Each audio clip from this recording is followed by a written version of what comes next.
Hi, I'm Cynthia Schiller. Please like and subscribe. I'd like to reply to something that a viewer had said that I think is really important for us to do. Often we're trying to figure out what went wrong. We have this guilt. We were going through all these emotions, trying to, get closure. And in order to move on, and do the healing process, because we're going through all this rumination, everything keeps popping into our heads. We're trying so hard to figure things out, trying to understand it, because that's important to us. But the only way to truly move on is to understand we're never going to figure it out. Never going to figure it out. Even if you do talk to your narcissist again, it's going to be lies. It's where they're not going to take accountability. So I had said to this viewer that, let's say you guys text me right now, because he had sent me a message, and you can't always get back to the person, so let's say you're trying to figure out, like, is she mad at me? Like, it's been 16 hours since she's replied to me. Is she okay? She's usually really good about getting back to me. And so you're going to start having all these thoughts in your mind. You might be like, oh, COVID's going on. Does she have COVID now? You're going to try to try to justify why it's taken me 16 hours or so. It was 4 hours for him. But, why is it taking so long for Cynthia to get back to me? You can, is she going back to school? Maybe she's registering, or did she get in a car accident? You're going to go through all these things. And let's say you're like, okay, she's probably just oversleeping. She probably didn't feel too good yesterday. She mentioned something about that. But then you still don't know, like, is that really why she hasn't gotten back to me? So even though you might accept an assumption as a possible truth, you're still going to be unsettled. And that's the problem, we're grasping at things. So then we start to flip it around. Maybe we're like, did I upset her? And now you're like going through everything in your mind. Did I upset her? What did I say to her? And when you try to form a truth out of an assumption, you're not going to be settled, because your mind's smarter than that. So even if you picked an excuse like,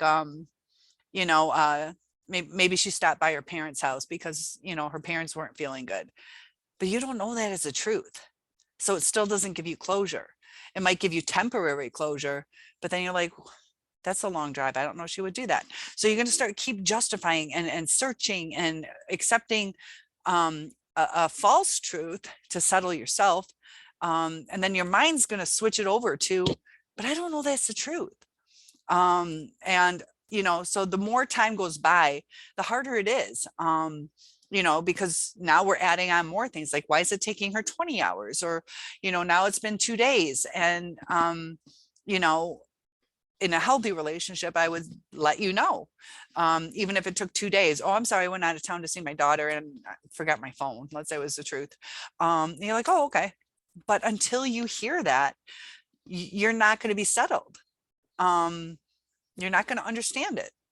It's going to leave you searching for what this answer is. And that's the hardest part about these narcissists, how they discard.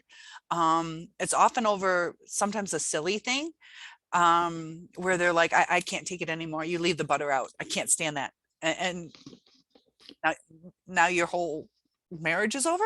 And you're like, I know it's not about the butter. What is it about? What happened? And we get in these cycles where we're searching for answers. But instead of searching for the answer of what went wrong, it's good to look, look at the good versus the bad. Is it something that, you know, you what you did wrong, whether it's reactive abuse. The victim is not the one at fault for the destruction of the relationship, but we got to take accountability too. There are things that we do out of reactive abuse, and what the narcissist does is they're doing reactive abuse from the abuse they got from their childhood. But they're putting it on us. They're not putting it on the parents because they're outside of the house. And they need to do that reactive abuse too. So part of it is it's changed the way that we act, the way we react, because our amygdala kind of puts us in that fight or flight type thing. And sometimes it's hard to think rationally in these kind of situations, because often it's like, where did this come from? Why are we having an argument over this? Or why are you cutting me down?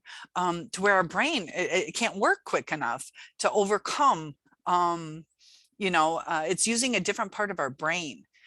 And that's why our reactions are sometimes out of character, and I've been watching, I have some like narcissistic people in the neighborhood. And it's interesting to see when they do like a lot of cut downs and, you know, uh, jabs and things like that. And they're like, like they don't take it to heart.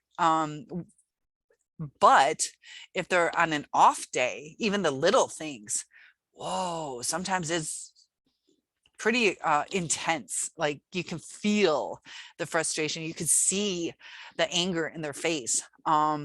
So when we're in these relationships with a narcissist, how we react um, uh, is part of what causes it to snowball out of control.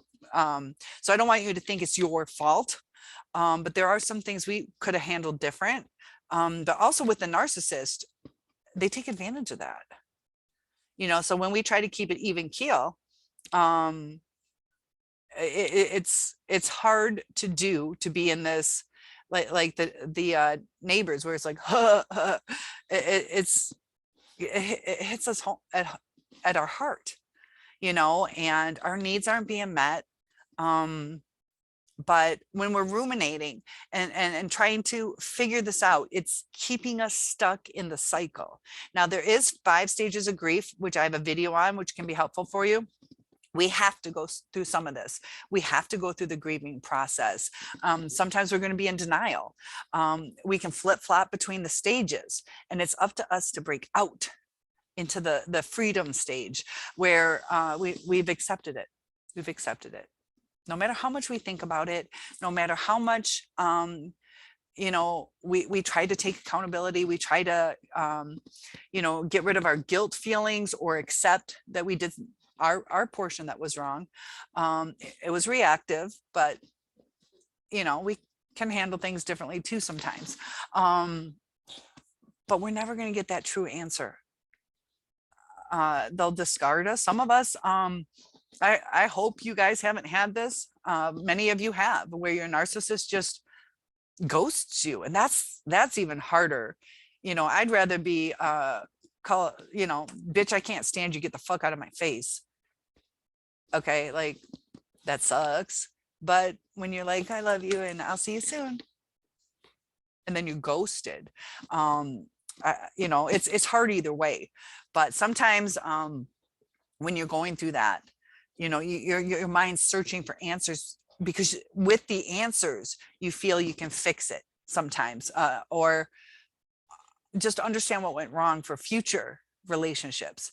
But as far as the narcissist that you have just been hurt by, the one that has that lingering, and whether it's a desire to get back with them, some of you have some anger. What do you do with that anger? Sometimes you want to be vengeful, and often they will come back 2, 3 times as hard. So it's not a good idea to seek revenge, because you're trying to get rid of your pain. That's what they were doing. They were trying to get rid of their pain. They put it on you, and now you want to give it back to them, which makes sense. But remember, once they feel that pain again, they're going to give you so much more pain. And, is that who you are in your soul? Are you the type of person, to key a car or slash a tire? Is that really who you are? Or are you acting out of character? So embrace your character, and let go. Just let go. Go through the stages that you need to go through, but try not to flip-flop. Try to always look at the future. I've noticed with me, I still struggle. I still struggle. And the busier you are, the more you're around other people, that are positive or fun, not some Debbie Downer who's, you know, going through some of the same things.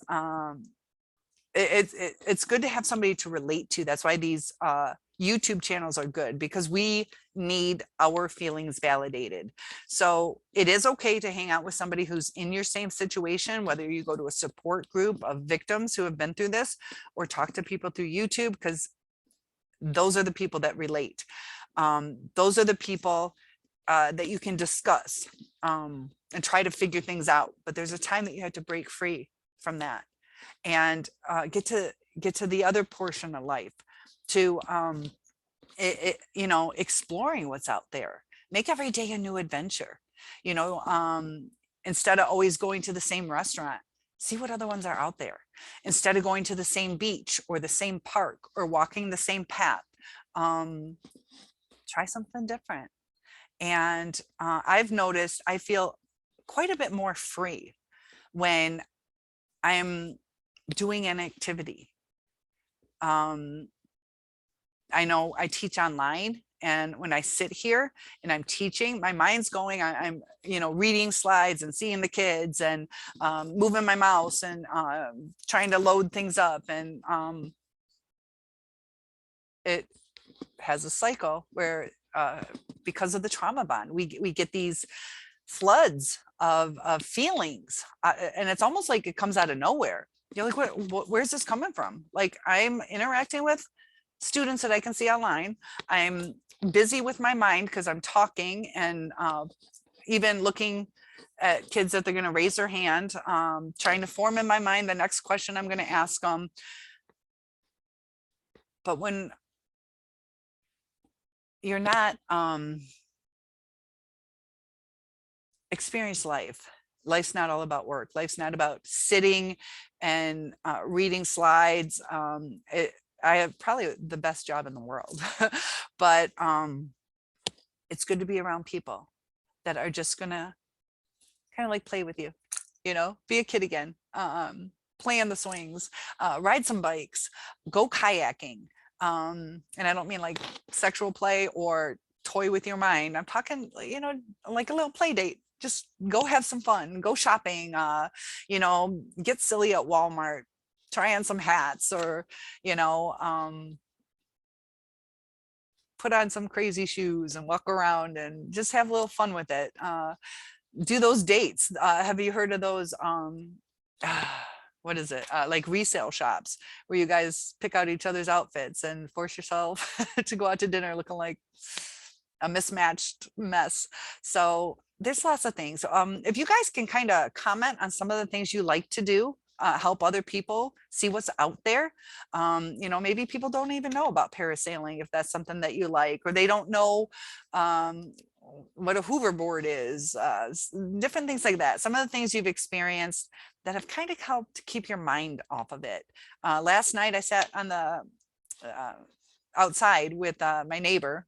He hung a hammock, and we just kind of sat out there, and he had like a little speaker that had some little light shows, and it was just relaxing. The temperature was perfect, and at that moment I wasn't ruminating. I wasn't missing my ex, and that was a friend. It's not like a romantic type thing. It was not romantic at all. There's not those feelings at all. It was just nice to be calm. It's nice to feel the breeze on your body. So get outside a little bit more. And, you know, it's 2022, you know, at any time in life, it's hard to go through these kind of things. It's been harder because of COVID, you know, so just don't be too hard on yourself. We have a lot of different kind of stressors going on right now with the gas prices and the food shortages. And, you know, there's a lot of things that we've gone through. And right now it's summertime coming up, and get out there, enjoy it. It's like 80, 85 degrees today, and I'm in Michigan. So just know that you're just never going to know the answer. Just like, would you really know unless I told you why I didn't get back to you in 16 hours? You won't know. You can guess, and your mind's smarter than a guess is a truth. You just got to accept, okay, she didn't. She just didn't. Because unless two people interact, it's empty. And I know we want that comfort of me just saying, oh, you ticked me off last week and I didn't want to talk to you for a while. I mean, that's a crappy answer, but if that's the truth, that's the truth. And that's what we're seeking. We're seeking the truth. And we're never going to get the truth from them when they're not talking to us. So big hugs to you. I know it's hard. Go do something fun. I'm going to go walk my dog. Have a good day.